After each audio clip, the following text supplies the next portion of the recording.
So my name is Sheppard, and I am one of two artist in residence with the Lantz initiative through the DICE at the Faculty of Ed this year.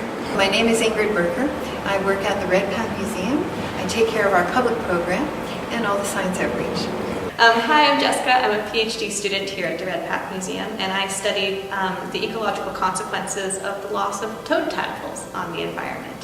The young participants came in really already very excited about science. It was really cool to see the ways that they were eager to share what they knew with us, and really, really cool that they were able to connect with the content specialists, the graduate students, because that was a wealth of knowledge for them really far beyond what they necessarily would have been able to access, say, like at their school.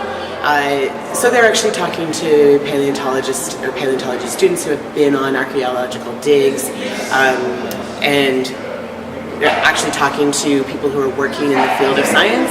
I had a lot of students that were surprised that art was something that science did, and a scientist did. When I explained to some, like, this is my sketchbook, that was really surprising to them because they're like, you're a scientist. And I'm like, yes, and here's the skulls I draw. These guys, right? I also, there was, when we did, was painting from minerals. So we had rocks and then the pigments that you could make from them. They ground up charcoal and used it. And during that, we also taught them how to identify minerals with like magnets and by like hardness scratches to scratch on stuff. And they were super surprised, like those two things connected, like the art material that you use comes from this.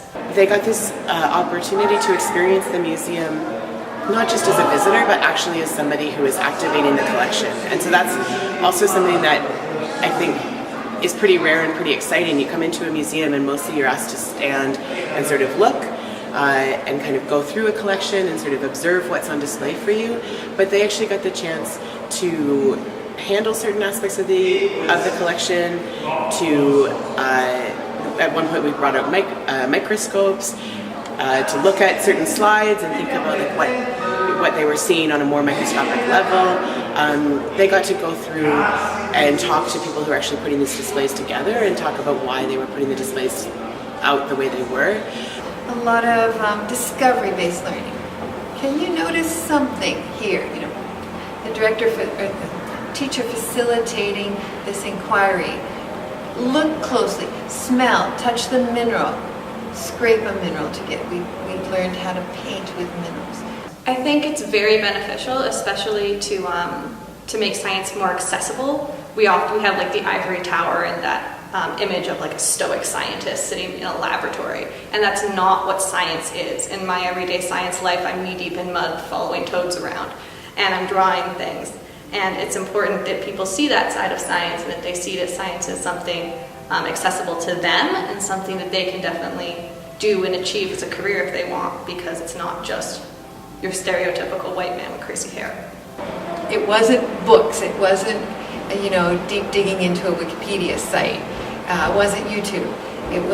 Those are wonderful ways of learning and getting information, but this was more tactile, more three-dimensional, more applied way of getting information beyond the sort of the normal ways that teens are supposed to be that we're told that they access information. The idea of actually making education programs outside of, say, like, or actually like within an informal setting is really interesting and kind of very distinct from working in a classroom, I guess. So the opportunity for students to do that was pretty exciting for me, and I hope that that's an opportunity that continues through what happened with this program.